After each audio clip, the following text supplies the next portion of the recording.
आज की ताजा खबरों की इस अपडेट में बात करेंगे देश भर की तमाम बड़ी और काम की खबरों के साथ ही सरकार की ओर से आज लिए गए कुछ महत्वपूर्ण फैसलों जारी किए गए कुछ नए नियमों की। तो बुलेटिन शुरुआत करते हैं आज की पहली बड़ी खबर से। तो पहली बड़ी खबर देखिए, सोशल मीडिया पर सख्त हुई है सरकार, तुरंत हटाने होंगे ऐसे ऐप्स और ऐड। डिपार्टमेंट ऑफ टेलीकम्युनिकेशन जो है डीओटी, उसने सभी प्रमुख सोशल मीडिया प्लेटफॉर्म को निर्देश जारी किया है।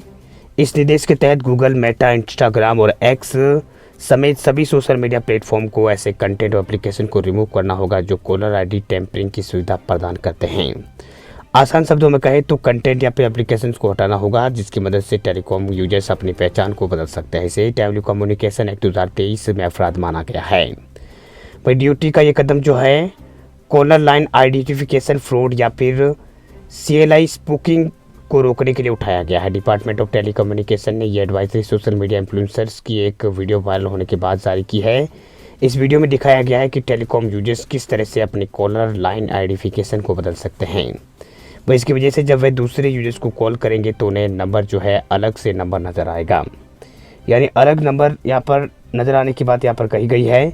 वही यानी इस तरीके से इस्तेमाल करके जो है आप अपने असली नंबर से पा सकते हैं। अब यूजर्स इसका इस्तेमाल करके किसी को भी कॉल करता है तो दूसरे यूजर्स का ओरिजिनल नंबर नहीं आता है बल्कि कोई दूसरा नंबर दिखेगा। भाई कॉलर आइडेंटिफिकेशन इस तरह से छेड़छाड़ को जो है CLI स्पूकिंग जो है वो कहते हैं। समय सोशल मीडिया को लेकर जो है यहाँ पर ministry of electronic and IT की ओर से जो है नियमों को जारी किया जाता है, मगर इस मामले में DOT ने संज्ञान लिया है जिससे इसकी वजह से ऐसी छेड़छाड़ का टेलीकम्युनिकेशन एक्ट के तहत आना है। वह एडवाइजरी के मुताबिक सोशल मीडिया प्लेटफॉर्म को 28 फरवरी तक इन नियमों के हिसाब से इनको बदलाव जो है वो करना होगा। अगर पालन नहीं होता है तो कंपनी के खिलाफ सख्त कार्रवाई भी हो सकती है। फिलहाल बढ़ते हैं आगे अगली बड़ी खबर की ओर। अगली बड़ी खबर देखिए, सरकार बदलते ही अब कड़क हो गई है दिल्ली का मिजाज। कड़क हो गया है दिल्ली का मिजाज, तरीके से पार्किंग पर वसूले 10,000 रुपये का जुर्माना। दिल्ली में सरकार बदलते ही जो है यहाँ पर पार्किंग के कुछ नियम जो है कड़क हो गए हैं और जुर्माना जो है वो ज़्यादा यहाँ पर हो गया है। दरअसल बात यह है कि राजधानी दिल्ली के अंदर जो है भाजपा सरकार जो है बनने के बाद नियमों में और सख्ती देखने को मिल रही है। दिल्ली नगर निगम ने जो है सार्वजनिक सड़कों पर कार शोरूम और किराए पर कार देने वाले कारोबारियों द्वारा अवैध रूप से पार्क की गई पुरानी कारों को रोकने के लिए 10,000 रुपये का जुर्माना और एक अलग श्रेणी बना दी है। अगर इन कारोबारियों की ओर से गलत पार्किंग की गई तो सीधे 10,000 रुपये का जुर्माना ठोका जाएगा। वहीं जो MCD के एक अधिकारी ने यहाँ पर बताया है कि वाहन शोरूम नाम से एक नई श्रेणी जोड़ी गई है। इसमें पुरानी कारों की बिक्री या फिर किराए पर कार देने वाले शामिल है। वहीं केंद्रीय लाइसेंसिंग और परिवर्तन प्रकोष्ठ ने इस बाबत में 10 फरवरी को आदेश जारी कर नई श्रेणी बनाने की बात कही थी। वही शोरूम श्रेणी है उसके तहत कार बेचना या फिर किराए पर देने के अलावा जो है फेरी वालों की ओर से किए जाने वाले अतिक्रमण या अवैध पार्किंग पर भी दंड का प्रावधान किया गया है। तो यहाँ पर MCD के अधिकारी ने बताया कि प्रत्येक वाहन के लिए 10,000 रुपये का संयोजन शुल्क लगाया जाएगा। साथ ही उसे हटाने और MCD की पार्किंग में खड़ा करने यानी भंडारण पर भी जो है अलग से शुल्क लिया जाएगा।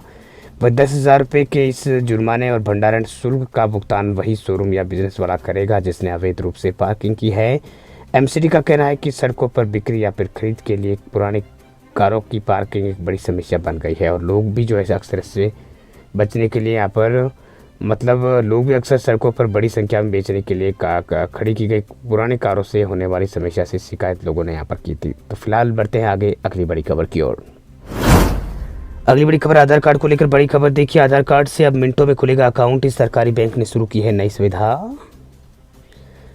अब एक नया बैंक अकाउंट खुलवाने वालों के लिए ज़रूरी खबर दरअसल वह यह है कि अब जब बैंक अकाउंट खोलने के लिए लंबी प्रक्रिया से गुजरना नहीं होगा। दरअसल सरकार जो है सरकार की जो बैंक जो है इंडियन ओवरसीज़ बैंक, उसने अपने 79वें स्थापना दिवस पर जो है आधार OTP आधारित खाता खोलने के लिए API बैंकिंग सेवाएं शुरू की है। वही ये सेवा जो है वो शुरू की दी है। वही इससे जो है यहाँ पर बैंक खाता खोलना आसान हो जाएगा। दरअसल इंडियन ओवरसीज़ बैंक ने आधार OTP आधारित डिजिटल खाता खोलने की सुविधा शुरू की। अब ग्राहकों की आधिकारिक वेबसाइट के माध्यम से KYC प्रक्रिया पूरी करके आसानी से बचत खाता ग्राहक खोल सकते हैं। वही बैंक ने कहा है कि यह डिजिटल प्रक्रिया RBI के आधार OTP आधारित KYC दिशा निर्देशों का पालन करती है। इससे ग्राहकों को सुरक्षित और परेशानी मुक्त अनुभव जो है वो मिलेगा।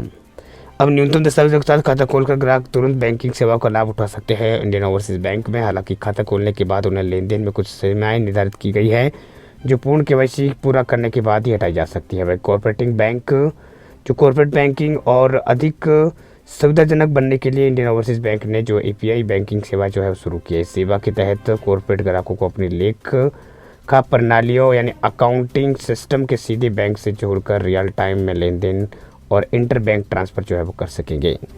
तो ये कुछ अपडेट्स जो है वो फिलहाल निकल के सामने आ रहे। फिलहाल बढ़ते हैं आगे अगली बड़ी खबर की ओर।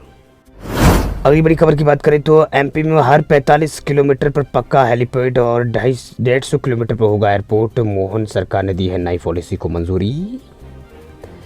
एमपी में जो है नई नागरिक उड्डयन नीति के तहत हर 45 किलोमीटर के दायरे में एक पक्का हेलीपैड और हर 150 किलोमीटर के दायरे में एक हवाई अड्डा बनाया जाएगा।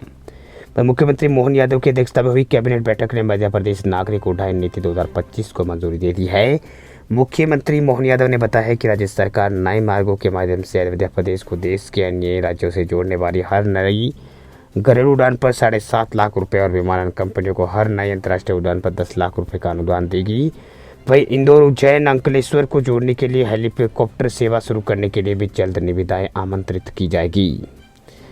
तो एमपी में कुछ ये राहत वाली खबरें जो है फिलहाल निकल के सामने आ रही है। वही सीएम मोहन यादव की अध्यक्षता में हुई कैबिनेट ने राज्य में एमएसएमई विकास नीति को भी मंजूरी दी। इस नीति के विभिन्न प्रावधानों को सूचीबद्ध करते हुए उन्होंने 2.5 करोड़ रुपए से अधिक निवेश करके लघु उद्योग स्थापित करने वाले निवेशकों के हित की रक्षा करने की बात कही है।